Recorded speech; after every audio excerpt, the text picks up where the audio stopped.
Nakuha ko po yung gold, hindi po nasayang yung training. First year ka pala? Grade na po. Grade 9. Sa hindi na sayang yung training.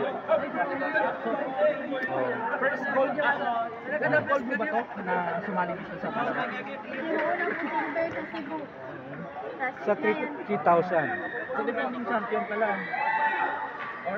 Hindi, 3,000. Second silver. Okay. Okay. So, ano masasabi mo ngayon sa pagkapanalo mo? Pasalamat po ako kay God po dahil Patras ko ng konti. narinig niya po yung Commit mga na po yung sayang namin. ko, mga sacrifice ko na ginagawa sa training. Minsan po kasi kung nag-training po kasi ako, umiiyak po. Tapos yung pag-iyak ko po, ginagawa ko na pong motivation po para po makuha yung gintong medalya sa palarong pambansa at pangarap ko po Olympic para matulungan yung pamilya ko. Anong trabaho ng mga parents mo? Ano? Yung mama ko po wala, yung papa ko po nagbibinta na po ng isda. Sir, congrats. Fish vendor po. Fish vendor sa Tanawan.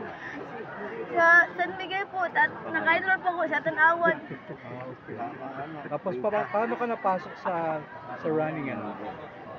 Yung una po, swimming po ako, tapos ipinalipat po ko sa athletics.